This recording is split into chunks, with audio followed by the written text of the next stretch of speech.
大家好，我是玄力99。BT、磁力、种子、直链、PT。如果你经常在网上下载各种资源，那你就很有可能听说过，并且一定使用过上面提到的这些下载方式，但你却不一定知道它们到底是什么，又有什么用。所以本期视频我们就一起来讨论一下这些下载方式具体都是做什么的，又有什么区别，原理是什么。现在我们先来思考一个问题，假如我现在开发了一个特别牛的软件，想要分享给大家，需要怎么做？最简单的方式就是我把它放在一台服务器上，比如上传到某某网盘的服务器，然后分享出来一个链接，大家拿着链接去下载。这种下载链接一般都是以 HTTP 或者 HTTPS 开头的，这就是最常见的下载方式，也就是直链。我们生活中能遇到的大部分下载场景，比如在音乐软件缓存歌曲，去小说网站下载小说，应用官网下载软件，都是使用的直链。这种方式虽然简单，但却有一些很致命的问题。一是分享者只有我自己，而我的网络带宽是有限的，如果很多人都来我这里下载文件的话，会把我的带宽占满，然后影响所有人的下载速度。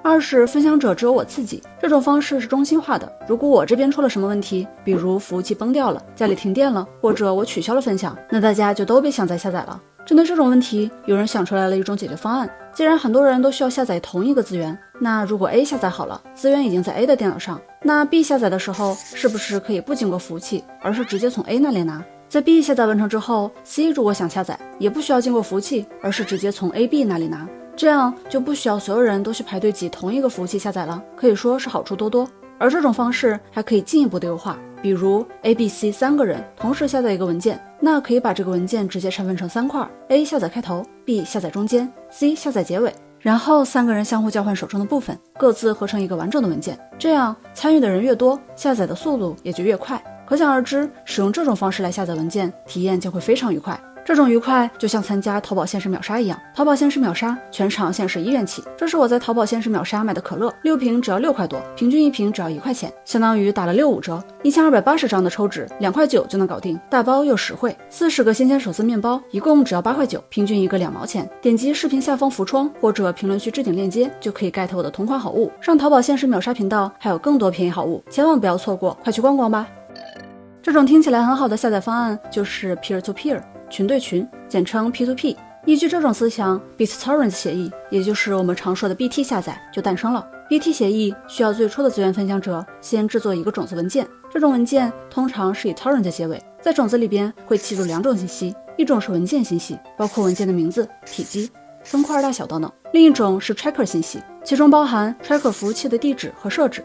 等等，刚刚不是说不需要服务器了吗？为什么又冒出来一个 tracker 服务器？这就需要讲一下 BT 的具体工作流程了。我们上面说 P2P 的方式下载文件时，主要是从下载了同一个文件的用户那里拿数据。那互联网这么大，几十亿用户，我们怎么才能知道到底谁下载了这个文件？这时候就需要用到 tracker 服务器了。在使用 BT 种子下载的时候，首先会根据种子里记录的 tracker 信息，找到 tracker 服务器，并告诉服务器你要下载这个文件。tracker 服务器会记录下你的地址，同时返回给你其他下载了这个文件的用户地址名单，然后你就可以根据这个名单去挨个找其他用户要文件了。听起来好像很美好，但其实它有2个致命的缺陷。一就是这种下载方式还是需要用到服务器的，一旦 tracker 服务器被干掉，那一切都成了空，所以 tracker 服务器就成了各大版权组织的打击目标，很多服务器都因此关闭。面对这种情况，也有一个解决方案，就是自己指定 tracker 服务器，有一个叫 tracker list 的项目，就维护了大量优质 tracker 服务器名单，你可以直接使用。二就是在 BT 协议里，它的上传全凭自愿，如果碰到没有分享精神的人，自己下载完文件就直接把电脑关了，或者限制上传速度。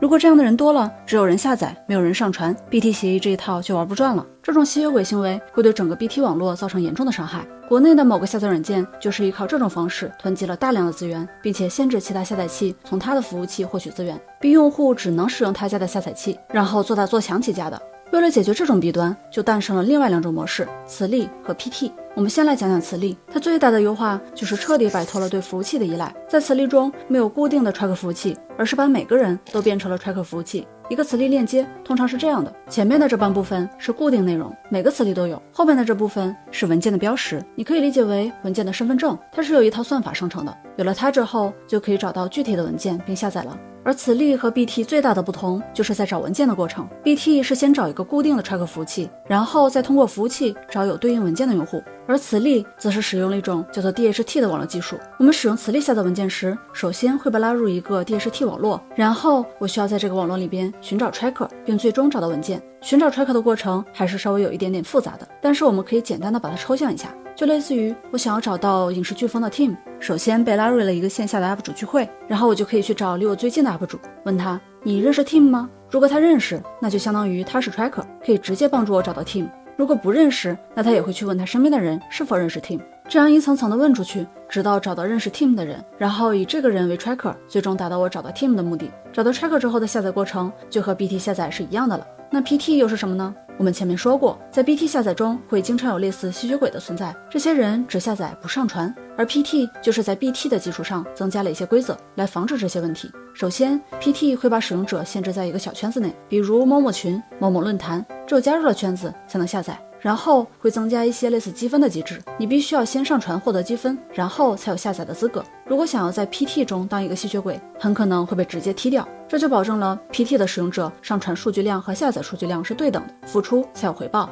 最后我们简单做一个总结，不管是 BT、磁力还是 PT， 其实都是 P2P 下载的一种，只是在具体表现形式上有所区别。单纯的 P2P 下载是需要有用户上传才能完成的，如果没有用户上传，那就下载不了。使用 BT 下载时需要有 tracker 服务器，如果种子内的 tracker 服务器用不了，可以去一个叫做 Tracklist 的项目中找其他服务器。如果是比较冷门的资源，很大概率是没有人上传的，那你也就无法下载。碰到这种情况，可以更换更加热门的种子，或者换时间碰碰运气，看是否有人上传。也可以尝试百度网盘的离线下载，或者使用迅雷，因为他们的服务器保存了大量的资源，并且只能用他们的下载器，很有可能就会有你想要的。以上就是本期视频的全部内容，点赞收藏过万，以后有机会给大家做一期如何寻找资源的 BT 种子、磁力，又有哪些好用的下载器。我是玄力99，我们下期再见吧。